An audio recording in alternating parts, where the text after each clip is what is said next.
Hi, art scholars. It's Miss Alfaro and Miss Lynn. Well, today we're going to be learning a little bit about the history of stained glass windows. Well, in the early days, stained glass has long and fascinating history that begins with the ancient Egyptians. They were among the first to create small, colorful glass objects. Things like pendants, beads, and decorative pieces for furniture and mosaics. From there, the art of stained glass spread around the world, to Europe, Asia, Africa, and the Middle East. In the United Kingdom, the earliest examples of stained glass windows date back all the way to the 7th century, which was found in old churches and monasteries. In Western Europe, stained glass and illuminated manuscripts were among the few types of medieval art that survived over time. Inside ancient churches, stained glass was more than decoration. It filled the space with colored light that was both beautiful and spiritual. It helped worshippers stay focused on their faith and less distracted by the outside world. These windows were more than decoration, they were a teaching tool. In a time when few could read, most people were illiterate. These images of saints, biblical stories, and symbols filled the glass, turning sunlight into lessons of faith. Each color carried meaning. Blue suggested heaven and purity. Red symbolized love and sacrifice. Gold represented divine light. The effect was more than visual, it was spiritual. Light filtered through color was seen as a sign of God's presence on earth. So during the Middle Ages, stained glass became extremely popular, and by the 12th century, the craft had advanced significantly. The city of Chartres in France became a major center for the stained glass production, known for its high-quality materials. Inside the famous Chartres Cathedral, you can still see one of the oldest examples of a rose window. This is a large circular stained glass design filled with intricate patterns and radiant colors. In the art world, we call this a radial design. These rose windows became a hallmark of Gothic architecture, allowing for bigger, more complex, and breathtaking designs. Well, next up is the Renaissance, and as Europe entered the Renaissance period, stained glass continued to flourish, shifting from Gothic to more of a classical design. However, during the Reformation, this was a time in which there was a lot of religious and political change. We'll talk a little bit more in detail after the PowerPoint presentation. Well, many of the stained glass windows were destroyed and replaced with plain glass. Some people at the time believed church decoration had become way too elaborate. This period caused many traditional stained glass techniques to be lost. However, fortunately, they were rediscovered in the 19th century, helping the art form come back to life. The next time period we'll talk about is the 19th century revival. And in the 19th century, there was renewed interest in medieval art and architecture. New churches were built in the Gothic style again, complete with stained glass windows depicting biblical scenes. This movement was called the Gothic Revival. Artists began creating stained glass inspired by famous paintings, and magnificent designs appeared in churches and buildings across Europe. So let's just take a look at the different styles very quickly between each time period. In ancient Egypt, they used small colored glass inlays of beads, not windows. They used decorative and symbolic, often blue and green, to imitate precious stones, and they focused on amulets, jewelry, and small vessels.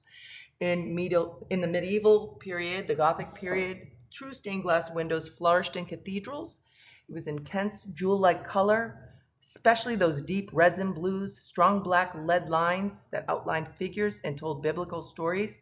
Because remember, people were illiterate during this time period, and color represented symbolic imagery. Light symbolized the divine presence. Okay, then we move into Renaissance.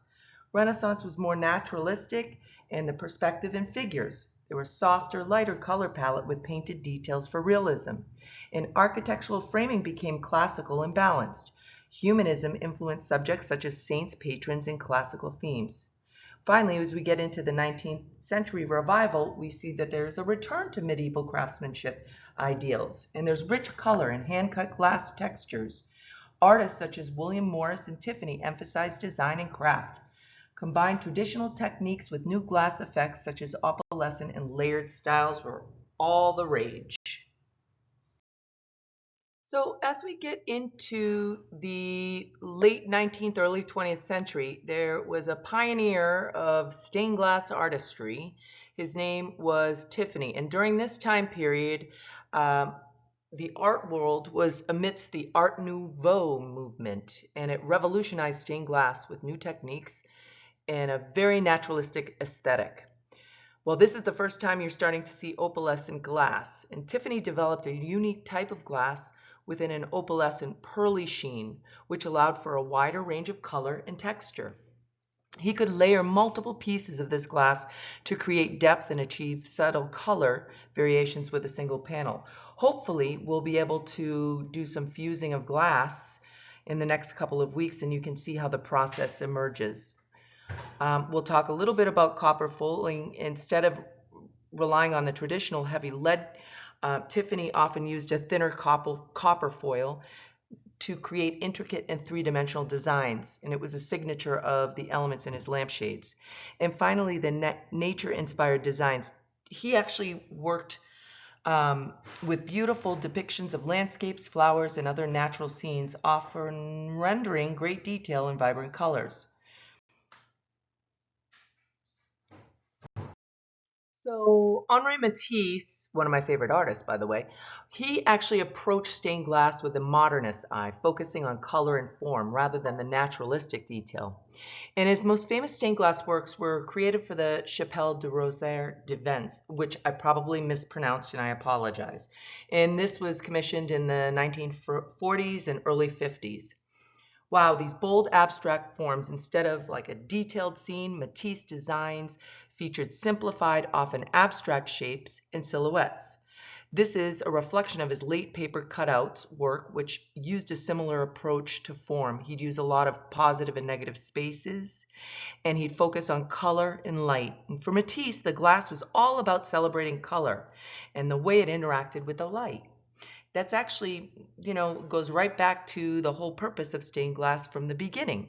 So the windows he designed were intentionally simple to maximize the impact of the pure color flooding the space. The lead came in Matisse's work. It's not a design element in itself, but a stark black outline that separates and defines the large solid blocks of color. So now we're on to Marc Chagall, one of my other favorite artists. Well, Chagall took to the expressive power of stained glass to new heights. He incorporated his signature surrealist and folkloric style into this medium. His works are often found in sacred spaces around the world, including the United States and New York and the Union Church of Pocantico Hills. They're so dreamlike in their narratives. Chagall's windows typically tell complex, often biblical or mythological stories through his characteristic of iconography of floating figures, animals, and symbolic objects. The vibrancy and the dynamic compositions, his works are such a whirlwind of color and movement. He uses a vast symbolic palette, with blue often being prominent, and it's a spiritual color in his work. You see how he's using color as symbolic, just the way they did back in the Gothic period.